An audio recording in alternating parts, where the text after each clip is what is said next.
Halo semuanya, kembali lagi dengan saya Muhammad Fajar Firdaus yang pada kali ini saya akan membahas topik yang lumayan penting nih. Apalagi untuk kamu yang masih di bangku kuliah atau sedang aktif berorganisasi. Nah, yaitu mengenai etika berorganisasi. Nah, di video kali ini saya akan membahas kenapa kita harus waspada dalam memilih organisasi, apa itu organisasi sebenarnya, kasus-kasus nyata kesalahan mahasiswa dalam memilih organisasi, dan tips memilih organisasi yang sehat sampai ke daripada konsep, contoh-contoh etika yang harus dipegang dalam berorganisasi. Langsung saja ke pembahasan selanjutnya. Kita mulai dari yang paling penting dulu, yaitu kewaspadaan.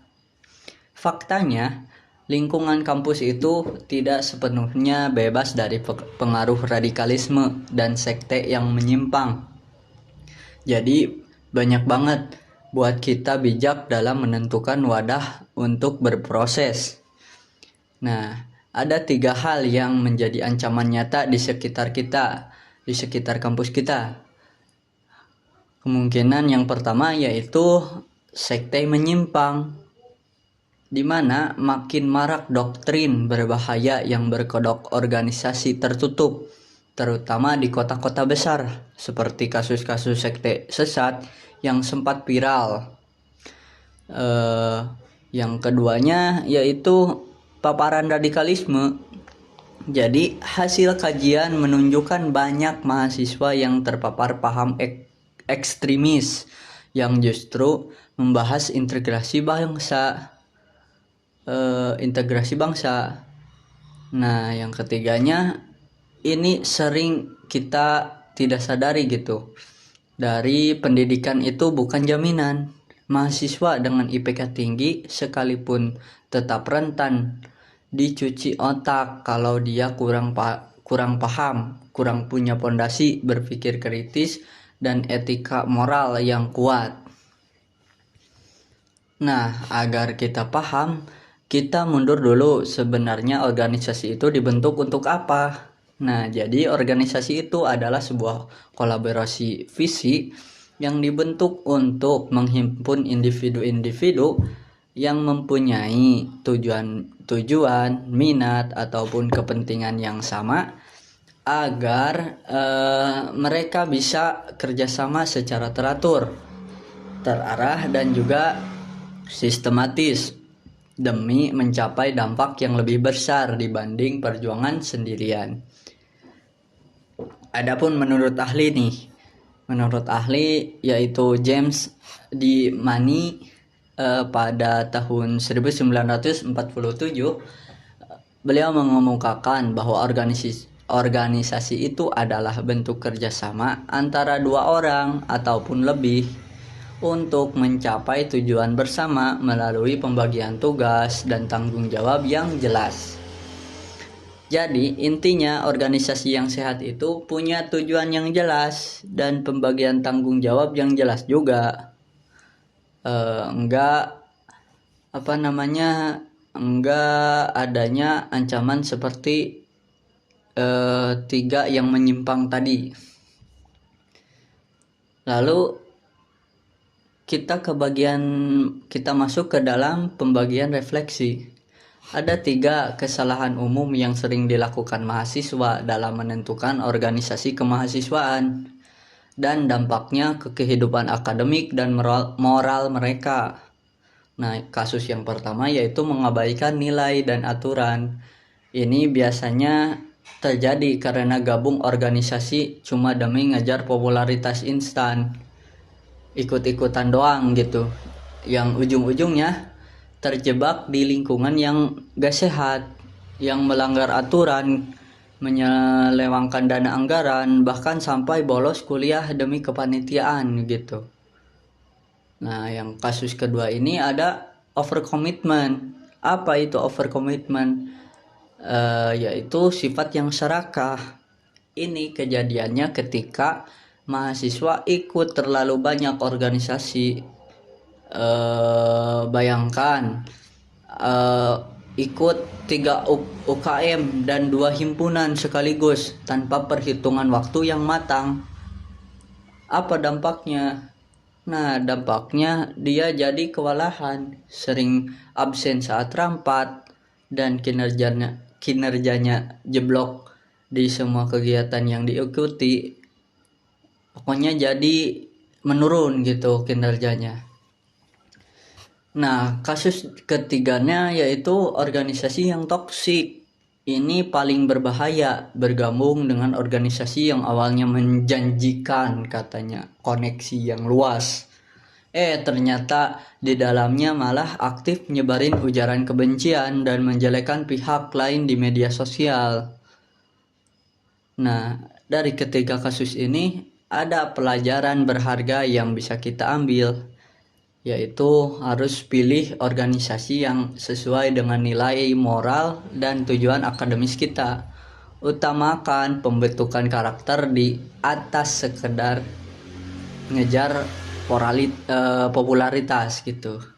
Dan pastikan organisasi itu mempunyai sistem kerja yang transparan dan culture-nya yang positif.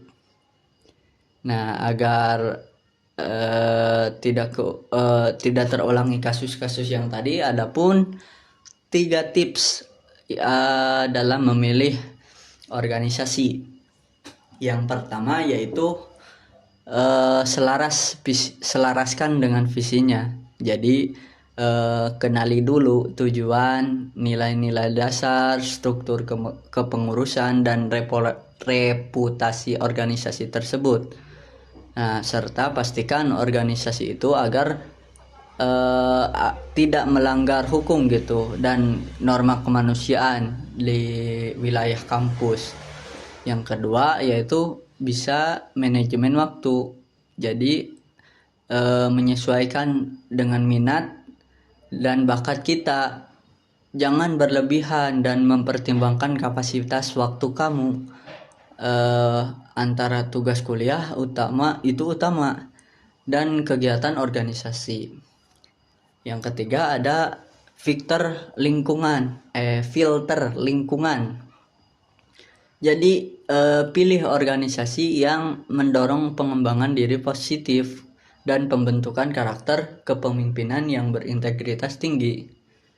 Agar lebih simpel, tapi kalau kamu terapkan sebelum memutuskan gabung organisasi manapun, kamu bakal jauh lebih aman gitu. Tips-tips ini harus diterapkan dalam diri kita yang ingin berorganisasi.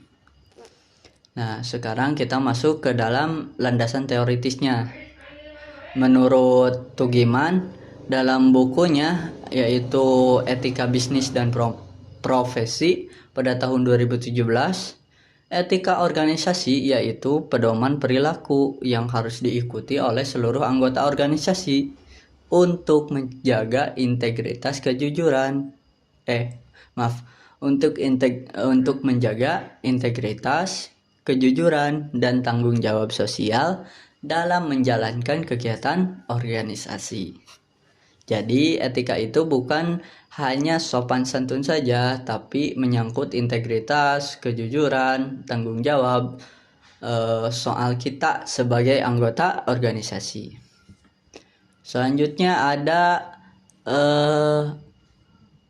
contoh penerapan etika berorganisasi yang bisa langsung kita praktekkan. Yang pertama yaitu disiplin dan tepat waktu. Jadi datang tepat waktu dalam setiap rapat, koordinasi, ataupun agenda kegiatan formal organisasi. Yang kedua, tanggung jawab.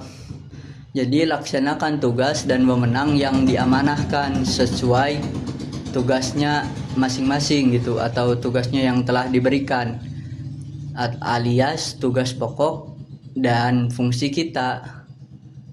Nah, yang ketiga yaitu saling menghargai, menghormati pendapat orang lain, dan biasakan musyawarah meskipun ada perbedaan pandangan. Nah, yang keempat ada integritas jabatan. Apa itu integritas jabatan? Jadi Jangan menyalahgunakan kekuasaan atas fasilitas organisasi demi kepentingan atau keuntungan pribadi. Demi kepentingan dan keuntungan pribadi. Yang kelimanya yaitu harus jujur dan transparan. Jaga kejujuran serta transparansi mutlak dalam pengelolaan anggaran, keuangan, dan kewenangan jabatan gitu.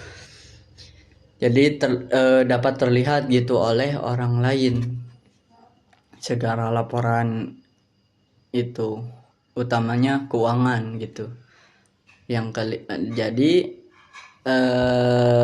yang selanjutnya ada sopan dan profesional. Jadi bicara santun dan profesional baik di forum resmi organisasi maupun media sosial internal. Yang ketujuh ada menerima kritik. Jadi berlapang dada lah dalam menerima evaluasi dan saran konstruktif sebagai bekal pendewasaan karakter kita. Yang kedelapan ada menjaga kerahasiaan. Jaga kerahasiaan informasi internal organisasi yang memang nggak boleh diekspos oleh pihak luar gitu, oleh eksternal. Kesembilan yaitu menjaga harmonisasi. Pelihara lah hubungan kekeluargaan yang baik dalam suatu organisasi agar tercipta atmosfer yang sehat gitu. Dan yang terakhir, yang ke-10 yaitu kemaslahatan bersama. Jadi utamakan kepentingan kemajuan bersama atas kepentingan individu, faksi, ataupun sebuah golongan.